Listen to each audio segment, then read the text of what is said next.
Alors bonjour à tous, je suis avec Christian Mickelsen. En fait, c'est quelqu'un qui aide les coachs à créer leur business. Donc on va faire cette interview en anglais. Hi Christian. Hey.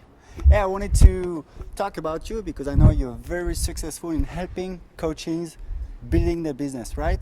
Absolutely. So you're very successful. I know you did a 1 million launch that was a few months ago. So how did you start? You know, because I know you've been struggling in your life. You tell your story when you were highly not successful. Yeah. But I mean, since I've known you for a couple of years, and to me you're somebody very successful. So what happened? How did you get it all started? So how to get started back in the beginning? Yeah. How did you go from struggling to success? Yeah. So I started off actually as a coaching client, and I was in a job that I hated, and I had started a business that wasn't going anywhere, and I was out of shape and in a relationship that wasn't working, and I hired a coach, and 9 months later my whole life had changed. Really? I was working in my own business, working for myself, out of that relationship, back in shape, dating different people now, and that was the start. And then I had success with that other business, but I wasn't passionate about it. All right. And I've loved personal growth stuff for years. Yeah. And I loved the coaching I got, and I just thought maybe I could be a coach. Exactly. I had some even doubts about that. I'm like, well, who am I? Why would anybody, work with me? But eventually I got started. I had my first client that I coached for free. I was like, oh my God, I love it. I would do it for free. I mean, but I also knew that you could get paid for it. So I think it's very important to be successful, to do something that you could do even though you didn't get paid. You see what I mean? Absolutely. I mean, that's a good sign that you're on the right path. Yeah. If you hate it, if you're dreading it, if it's like, I hate this shit, it won't last. You're never going to be the best. No. And you'd probably never really achieve a whole lot of success. Exactly. Yeah. So I was passionate about it. I loved it. But I then struggled to get clients. I actually got clients my first month as a coach. I got 6 clients. Wow, that's good. Which was great. Yeah. But unfortunately, I was way undercharging. So I was only charging $195 a month per client. So that was a total of $1,200 a month. Still not bad for my how first. How many hours with each client? 1 hour a week? About maybe an hour and a half a week. All right. I mean, no, not an hour and a half. It was about maybe 2 hours, 2.5 hours a month. All right. So it's like, I think I would do like 3 45-minute sessions or 4 45-minute sessions, something like that. All right. Yeah. And then. So 6 clients to start, and yes. What happened?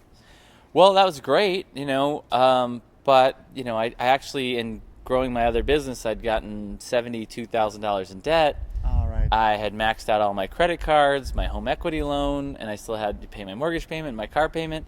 So, and I was completely tapped out. So every couple of months, so I got those clients. I knew so little about what I was doing. Yeah. And a lot of times I would sign up clients, but I was just signing them up on a month-to-month basis. So I wasn't signing them up for 6 months or a year. Which is a mistake. That's a big mistake, because then clients would hire me, work with me for a month or two, and then quit. And then I would take it personally, and I'd think, well, there's something wrong with me, something wrong with my coaching. Right. When in reality, the mistake was just I didn't sign them up for a long period of time. And then that trashed my confidence, and so that was an issue. And so, but I would get some clients, and then I'd lose some clients, and I'd get some clients, and I'd lose some clients, and then I'd feel like I was doing great, and then if I lost some clients, I'd fall behind my mortgage. Every couple of months, I'd catch up and fall behind and catch up. And finally, actually, at one point, I was taking out the garbage, and I was just so frustrated. I was feeling like I was working so many hours trying to make my business successful, but I wasn't actually working with a lot of clients, and I wasn't making a lot of money. And I was just taking out the garbage, and I was like, man, maybe I should just be a garbage man. Just feeling like it would be a job, I'd get a steady paycheck, and I wouldn't have to think so hard, because I was just feeling like so burned out mentally and emotionally. And then I actually talked to my good buddy, Sean, who you got to meet yesterday, and we used to buddy coach each other. And, he was like, no, dude, you're too good of a coach. You've got to stick with this. And then actually I decided, you know what? I love coaching so much. It's more important to me to be able to do what I love for a living than have a job I hate. Exactly. And I decided that I would be willing to be homeless and still coach rather than have a job that I hate but still have my car and my house. That's quite a commitment, It means that you're determined to make it work no matter what. Yeah, I went on a tier. I committed to reading a book a week. So for 36 weeks straight, I read a business book. A business or personal growth. Lots of personal growth books. All right. So you can learn quickly a lot of stuff to get better, to sell more, to help more people, to become more efficient. And then what happened? It started working? Started getting more clients, started charging more, started signing clients up for longer periods of time. Yeah. Refined lots of systems and processes, tried out. I was reading these there wasn't really any training for coaches on how to get clients back then. So everything was general business training, and then I would take those principles and apply them and test this and try this. It wasn't specific to the coaching industry. So when was that?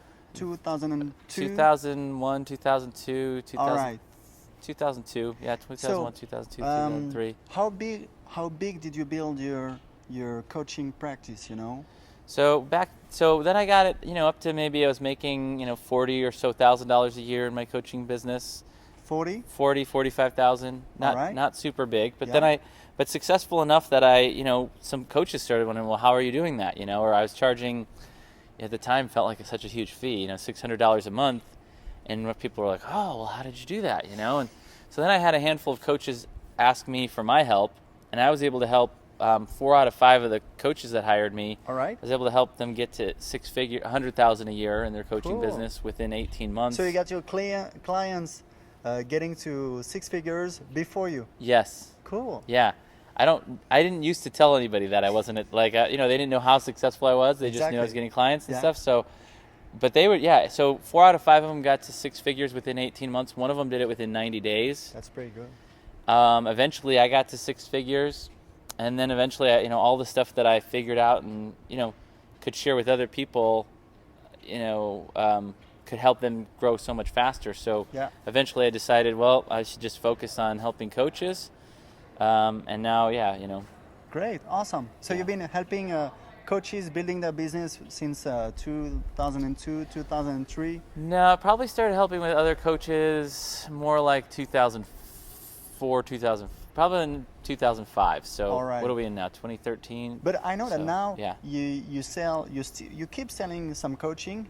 Yeah. So like you told me, you've got a method that's called free session that sell. That's how to sell your coaching. Yeah, free sessions that sell. And you told me that was last time in June. You told me that you did a campaign.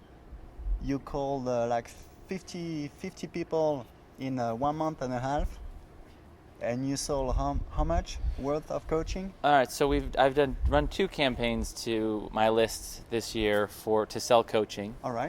The first campaign we sold $400,000 worth of coaching. So I did the sessions myself. Exactly. So I had this limiting belief because I teach free sessions that sell. Yeah. I felt like, well, I can't offer free sessions because everybody knows that we're going to sell coaching. And then, so they know the trick. So for years, we weren't selling any coaching. All we were selling was training.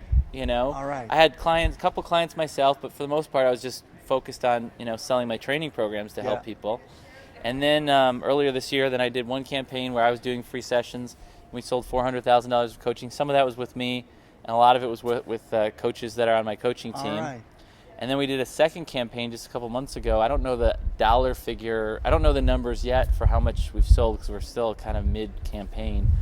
But ultimately, right now, we have 54 paying coaching clients that are working with other coaches on my team. Yeah. So that's, anyway, doing pretty good. That's great. That's amazing because Christian, the first campaign to say the summary, Christian called 50 people and he sold $400,000 more like of 40 people. That's crazy. That's amazing. Yeah, I guess it is when you think about that. When it's 40. Yeah. So Christian now is helping many coaches to build up their business. How many coaches you've trained roughly? Well, we've got 50 to 55,000 coaches on our email list. I don't know how many thousands have gone through all of our different training programs. Probably should be about 10%, right? Yeah, I would say probably maybe 5,000 to 7,000. Wow, that's people have huge. gone through some of our all sorts of different trainings that we offer. we do coach training to teach people how to do the coaching. Yeah. We do, and then the sales part, which is free sessions that Exactly. sell. That's very important because they need to get clients, or well, they start making money, they get the confidence, you know, so they can keep going and evolving. Yeah. And then really, you know, the whole selling thing, it's not like we're trying to trick people into buying something from us. It's really like what we have something really, really valuable. We can help people produce some really amazing result. Yeah. You know, in my case, I help people grow their business, but all the people I've helped, I mean, you know, weight loss coaches, dating coaches, weight loss or parenting coaches, career coaches, sales coaches, and executive they in coaches. turn are going to help many more people. They help people produce those results. So it's crazy. You know, it's not like we're trying to trick people into buying something they don't want. We're just helping people see the true value of making the changes that they need to make in order to get the results that they want to get. And if you have plenty of people, the money comes naturally, right? You know, I mean, more naturally than I think I've allowed it to. I think I could even let it come even more naturally. That's a shift I'm making this week. So let it happen even more naturally. So what's the next step for Christian Mickelsen? Next step is we're doing a big launch in December for free sessions that sell again. All right. That's the launch that did $1 million. 1.1 million last December. Year. So we're hoping to meet or exceed that again. We've got some really great partners on board to promote it, so that's great. And then I have a big live event that we'll be doing in February. Super excited about that. And then my goal is to get 250 one-on-one coaching clients working with our coaches. All right. So you want to increase this part of your business. Yeah. And some holidays, some fun stuff coming up with your family, maybe? My wife and I are going to Hawaii. We're going to Hawaii in like 2 or 3 weeks from now. Great. Yeah. So. Awesome. Well, thank you, Christian, for sharing this. Yeah, you got it. And good luck. You rock. Thanks, man. Ciao. Ciao.